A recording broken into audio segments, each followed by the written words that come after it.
মেহেন্দি করতে আমি আগাগোড়া ভীষণ পছন্দ করি। এই যে আমার পাশের বাড়ির বোন আমার হাতে মেহেন্দি করে দিচ্ছে। যখন মেহেন্দি করছি তখন আমি ভাবছি যে এই কালকে তো আমাকে আবার ঘর পরিষ্কার করতে যেতে হবে, মেহেন্দির রঙটা আবার ফিকে হয়ে যাবে।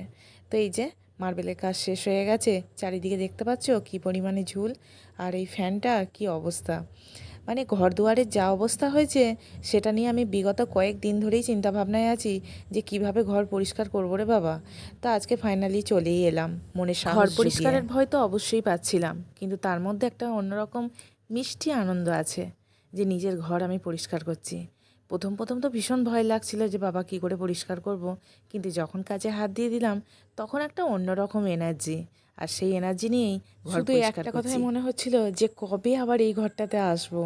মনেই হচ্ছিল না যে এই ঘরে আমি বাস করতাম। একটা অন্যরকম ফিলিংস, অন্যরকম আনন্দ। কষ্ট করে যে জিনিস করা হয় তার মধ্যে একটা অন্যরকমই আনন্দ থাকে। সত্যি সেটা অন্য কিছুতে পাওয়া যায় না। নিজের কষ্ট, নিজের কষ্টের টাকায় করা নিজের বাড়ি, তো স্বাভাবিক যা আমি কখনো স্বপ্নেও ভাবতে পারিনি সেটা আজকে আমার সত্যি হলো। কি করে হলো, কিভাবে হলো, সত্যি আমি সেটা বলতে পারবো না। জানি না, সবই হয়তো ভগবানের ইচ্ছা ছিল।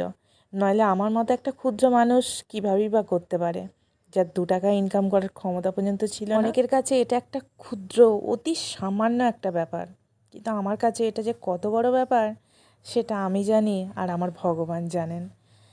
তো সেইটাই একটা অন্যরকম। আজকে ভিডিওটা যখন এডিট করছি তখন আমার শুধু মনের মধ্যে হচ্ছে একটা অন্যরকম আনন্দ হচ্ছে গো। কী করে ভাষায় সেটা প্রকাশ করি।